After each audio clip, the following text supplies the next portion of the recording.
lágrimas na chuva.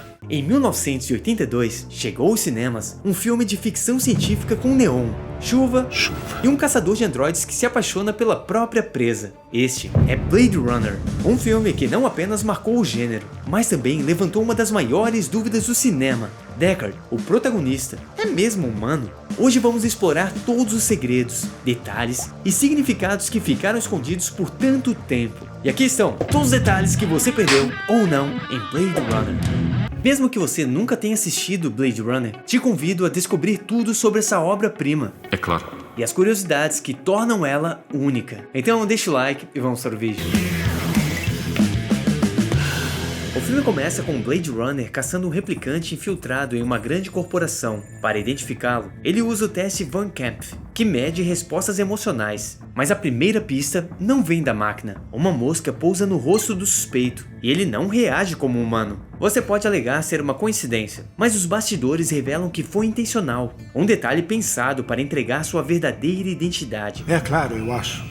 Então conhecemos Deckard, um ex-Blade Runner que é apresentado diante um símbolo, que tem um papel além do estético, significa origem. Origin is really the question of Blade Runner. What is our origin? Where do we come from? Who are we? E logo é chamado de volta ao trabalho por Gaff, um cara que adora deixar origamis por onde passa. Eles embarcam no Spinner policial, uma nave cuja tecnologia de voo era na verdade um guindaste com cabos.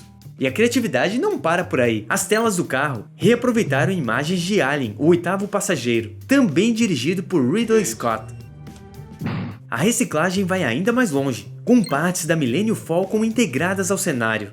Deckard analisa os arquivos dos replicantes, que revelam detalhes interessantes. Por exemplo, o nível de inteligência C explica o comportamento meio burro do Leon ao longo do filme. E note o cuidado da produção, o modelo não é aleatório e traz todas as informações necessárias. Por exemplo, Roy é um Nexus 6, masculino, físico A, mental A, o que justifica ser o líder do grupo. Fabricado em 8 de janeiro de 2016. Sua inteligência é destacada mais tarde, quando derrota Tyrell em um jogo de xadrez, mesmo tendo acabado de conhecer o tabuleiro. Pris, o modelo de prazer, foi fabricado em 14 de fevereiro, Dia dos Namorados, bastante apropriado para sua função. O capitão explica que os Nexus 6 começam a desenvolver emoções humanas com o tempo, e por isso só duram 4 anos. Ódio, amor, medo, raiva e inveja. Então, eles só vivem 4 anos. Veremos essas emoções ao longo do filme. Deckard segue para a corporação Tyrell, para testar como o teste reage ao modelo Nexus 6. Dr. Tyrell fica curioso para ver um teste negativo, mas em vez de se submeter ao teste, sugere aplicá-lo na funcionária, Rachel. A intenção é clara, verificar como o teste reage em um replicante, quando o entrevistador acredita que ela é humana. Porém, a recusa de Tyrell tem camadas mais profundas. Em roteiros iniciais, após matar Tyrell, seria revelado que o doutor é um replicante. When he got his eyes squeezed out and his head squeezed out, nuts, bolts, springs. And that was the idea that he was another form of Nexus 6. O verdadeiro Tyrell estaria escondido em um sarcófago, um plano para proteger o valor de mercado da empresa. A cena nunca chegou a ser filmada, mas recebeu storyboards. Como uma dica para o espectador, Ridley Scott utilizou uma técnica visual para diferenciar os replicantes. I said, how the hell do I differentiate between a replicant? I need to have light in their eyes in the way that the leopard's eyes in 2001. Essa luz também aparece na coruja artificial.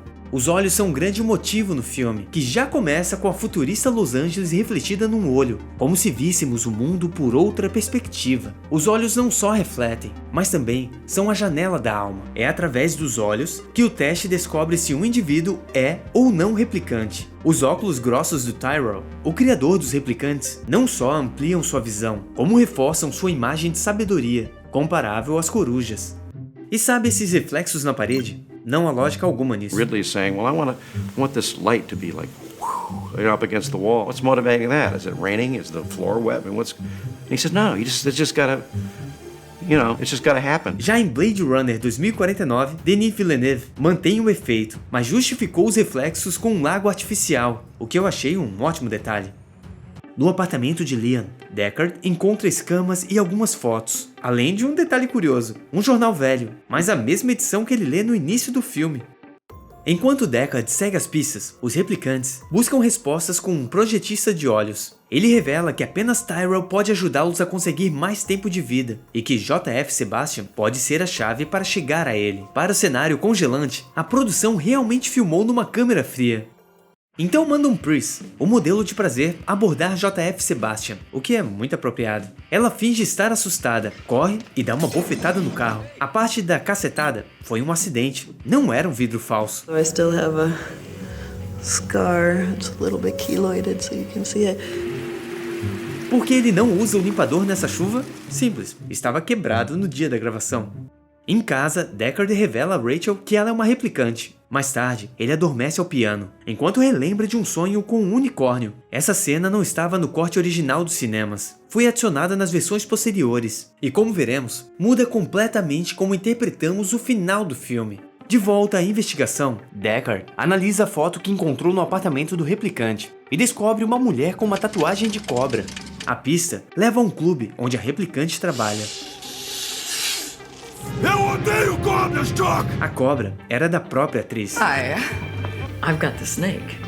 You can't go to anybody else. Após uma perseguição clássica dos anos 80, com direito a vidros quebrados, Deckard finalmente detém a dublê, a replicante. Put hair on someone that looked nothing like my hair. Aliás, essa cena foi refilmada na década de 90, porque a dublê era muito óbvia. Em seguida é abordado por Liam. Eu nasci em 10 de abril de 2027. Quanto tempo eu tenho? Certo, era 2017. Meu aniversário em 10 de abril de 2017. Quanto tempo vou viver? Falando em erro, o para-brisa do carro já está quebrado antes dele sequer tocar. Rachel salva Deckard com um tiro certeiro. O efeito do ferimento foi criado puxando um pedaço de maquiagem com um fio. Tremores? Eu também. O remorso por matar é o que fez Deckard largar a vida de Blade Runner, algo que fica bem claro nas versões com narração. Eu tinha saído porque eu estava com a alma cheia de matanças. O remorso também explica por que ele bebe tanto. Mas alguém vai. Neste momento, o olho de Deckard emite a mesma luz dos replicantes. Alguns podem alegar que foi um erro e vazou luz destinada a Rachel. Mas a cena segue com este questionamento. Já aplicou o teste em você? Ele não responde, plantando a dúvida no espectador. Deckard é um replicante? Eu não sei. Vamos abordar isso em detalhes no final. Tá bom. Os dois fazem um amorzinho e corta para uma geisha tomando uma pílula. A equipe confirmou ser anticoncepcional, que é uma crítica ali à superpopulação. Mas este detalhe ganha um novo significado em Blade Runner 2049, onde descobrimos que Rachel engravidou de Deckard. What was her name? The mother of your child. Ela definitivamente não levou a sério os conselhos da geisha. Tem um pouco de mim em vocês. JF tem uma condição rara. As minhas células envelhecem muito rápido. Reduzindo drasticamente seu tempo de vida, tornando o diálogo ambíguo. Tem um pouco de mim em vocês. Ele não só ajudou a projetar os Nexus 6, quanto eles têm algo dele, pouco tempo de vida. Sob o pretexto de finalizar um jogo de xadrez, Sebastian leva Roy a Tyrell Corp. Roy, o líder, dá checkmate em Tyrell. A criatura supera o criador. Esperto. Então clama a seu Deus por mais vida. Mais vida. Mas quando é negado, supera o criador também, fisicamente. O paralelo religioso é claro. Criador e criatura, evocando Deus e seus anjos. Nada que impeça o Deus da biomecânica de aceitar vocês. Logo depois, Roy desce simbolicamente dos céus, como um anjo caído. Ferozes os anjos caíram. Vir dos céus ecoa o começo do filme, quando os Nexus 6 vieram à Terra para encontrar seu criador. A morte que Roy escolhe para Tyrell, esmagando seus olhos, é simbólica. Para os replicantes, a morte implica em apagar suas memórias, tudo que foi visto, como lágrimas na chuva. Morrer pelos olhos é o mesmo destino que Liam quase deu a Deckard, se não fosse por Rachel. Então Deckard investiga a casa de Sebastian e enfrenta Pris, com acrobacias que, curiosamente, foram realizadas por um ginasta homem. One of them was a guy, actually, and kind of quite a stocky, kind of wider guy than me, not shaped the same at all. Roy entra em cena para brincar de esconde-esconde com Deckard. Eu vou lhe dar alguns segundos antes de contar. Não seria alguns segundos antes de procurar? Eu vou lhe dar alguns segundos de dianteira. O salto icônico foi dado pelo próprio ator. And then, we did one take and I jumped. Sem dublê. Mas por que Roy salva Deckard? Segundo Ridley Scott, foi um reflexo. mas há camadas mais profundas nesse momento. Com minutos de vida restantes, Roy usa seu último fôlego para salvar e não matar. Ele compartilha seus sentimentos mais humanos, num ato de redenção. Achei lindo. A ideia de segurar uma pomba veio do próprio ator. Because he came to me and said, I thought a simpler piece, is this okay? And I'm going, yeah, go on. The light's getting blue. E Ridley concordou, desde que gravassem uma versão com e sem um animal. A pomba, o símbolo da paz, adiciona beleza à cena. Quando Roy morre, ela voa em direção ao céu, representando sua libertação e ascensão. A chuva também é um símbolo comum de limpeza e redenção, reforçando a mensagem. Enquanto replicantes lutam por mais vida e Blade Runner as encurtam, Roy escolhe o caminho oposto, compaixão. Os paralelos cristãos estão por toda parte, como o prego que Roy enfia em sua mão, que a maquiagem é bem óbvia. E todos esses momentos vão se perder, como lágrimas na chuva. Essa frase, uma das mais memoráveis do cinema, foi escrita pelo próprio ator. And then I came up with the line, at 4 o'clock in the morning, all those moments will be lost in time like tears of rain. Esse monólogo não é apenas sobre Roy, ele reflete a condição humana. Todos os momentos que vivemos, únicos para nós, inevitavelmente se perderão no tempo, como lágrimas na chuva. Seguindo esse tema de momentos e memórias, a foto de Rachel ganha vida por instantes, com sombras, movimentos e sons antes do corte. Só um detalhe interessante. Deckard volta para casa e encontra Rachel viva. Enquanto fogem, ele se depara com um origami de unicórnio deixado por Gaff. O filme termina com eles entrando no elevador. Pelo menos nas versões atuais, porque na versão original para os cinemas, o final era diferente, com Deckard e Rachel fugindo no dia ensolarado e cheio de amor. Are you and I lovers?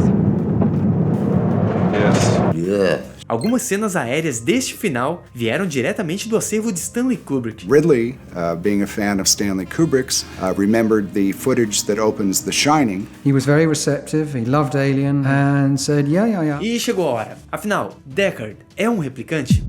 Versão original. Do corte original, a resposta é não. Sem a cena do sonho com o unicórnio, o origami apenas indica que Gaff esteve ali, mas poupou Rachel, talvez como um gesto de consideração a Deckard. Como quem diz, eu não vou caçar, mas outro vai. O unicórnio, símbolo de algo raro e único, reflete Rachel, a última de seu modelo. Nesse final, Deckard é um humano desumanizado que redescobre sua humanidade através dos replicantes, a compaixão ao ser salvo por Roy e o amor por Rachel, reforçando o lema. Mais humano que humano é o nosso lema. Muitos acreditam que a cena do unicórnio veio de A Lenda, projeto em que o Ridley estava trabalhando na pré-produção na época. Mas não é verdade. A cena foi gravada para Blade Runner e só adicionada em 1992. Acontece que Ridley estourou o orçamento e os prazos, o que deu aos financiadores controle criativo. Eles removeram cenas importantes e adicionaram uma narração explicativa para tornar o filme mais acessível ao público. Alguns detalhes sugerem que Deckard é humano, como sua força limitada, talvez explicada por ser outro modelo. Segundo o roteirista original, I don't think anything should show that Deckard's a replicant. If you think that, you're already wrong. É replicante. Agora, a partir de 1992, com a inclusão da cena do unicórnio, a dúvida acabou. Deckard é um replicante. He's a replicant. Eddie's seen his file. He's a replicant. Neste caso, quando Deckard vê o origami do unicórnio, ele percebe, essa era uma memória privada. Gaff viu meus arquivos. Junte isso a outras pistas como os olhos brilhando, as perguntas que levantam suspeitas. Já aplicou o teste em você? Como ela não sabe o que é? A provocação de Gaff. Foi um trabalho de homem, senhor! Mesmo que trabalho de homem possa ser um retorno ao origami de galinha, que Gaff deixou lá no começo chamando Deckard de covarde, havia uma continuação ainda mais direta desse diálogo. You've done a man's job, sir. But are you sure you are a man? Deckard e Rachel mostram o mesmo conflito interno ao matar replicantes. Tremores? Eu também. Eu sempre fico assim. Deckard guarda fotos de um passado que nunca viveu, assim como os outros replicantes vistos no filme. Tudo isso prepara o terreno para juntarmos as peças no final. Harrison Ford resistiu a essa ideia por anos. For myself, I felt that it was important for the audience to have a human representation on screen that they could identify with. So I resisted the idea of being a replicant. Uma eternidade depois. I always knew that I was a replicant. I just wanted to push back against it, though. I think a replicant would want to believe that they're human. At least this one did. Blade Runner 2049 provou que um protagonista replicante pode ser tão interessante quanto um humano. É uma terceira forma de interpretar o final. Tanto faz. que pra mim é a melhor interpretação. Os replicantes evoluíram tanto que sem um teste complexo é impossível diferenciá-los dos humanos. Esse é o coração do filme. E um final aberto se encaixa perfeitamente. Seguimos alguém que pensávamos ser um humano, nos apegamos, e no final, somos levados a questionar, ele era mesmo humano? O que define ser humano? Eu não sei. Apesar de sua importância hoje, Blade Runner foi um fracasso em sua estreia. When the film came out, it was out of the cinema, I think, in a week, right? Com um investimento de 28 milhões de dólares, arrecadou apenas 33,8 milhões. Claro, estrear na mesma semana de ET não ajudou muito. It's fair to say that there were two films that really suffered that summer from the release of ET, and they were Blade Runner and The Thing. Foi só com o lançamento em VHS que o filme começou a conquistar seu público, tornando-se um clássico cult. Baseado no livro Androids Sonham com Ovelhas Elétricas, o título original seria Dias Perigosos, mas foi trocado para Blade Runner, inspirado num livro sobre vendedores de bisturis no mercado negro. Nada a ver, mas soava tão legal que compraram os direitos. E o que são hoje cenas icônicas noturnas e chuvosas surgiram na verdade de uma necessidade. The reason why I could not have done those sets in daylight, they look good, they looked pretty bad, and we would have had to spend more money. So by shooting at night, you save money, and it looks better. And it's always raining, it looks better. That's what it's about. And why is there always smoke? Because I haven't got enough money, it looks better. Na era pré-CGI, a produção recorreu ao matte painting, pinturas em vidro, usadas para criar cenários futuristas, ainda impressionam até hoje. Joe Turkel, que interpretou o Tyrell, foi escalado depois que Ridley o viu em O Iluminado e ficou fascinado com sua aparência. Por favor. Já o entrevistador do início do filme foi contratado inicialmente para testar as atrizes para o papel de Rachel, porque se parecia muito com Harrison Ford. No fim dos testes, Ridley gostou tanto dele que arrumou este papel. Você olha para baixo e vê um jabuti. Nessa cena, a escolha do jabuti não parece aleatória, pois se conecta ao tema do filme. Enquanto os replicantes buscam seu criador para estender suas vidas, o jabuti, símbolo de longevidade, reflete esse desejo de superar os limites do tempo. Não esqueça de comentar qual clássico gostaria de ver por aqui, e aproveite para conferir um desses vídeos que o YouTube está recomendando para você. Grande abraço, até a próxima.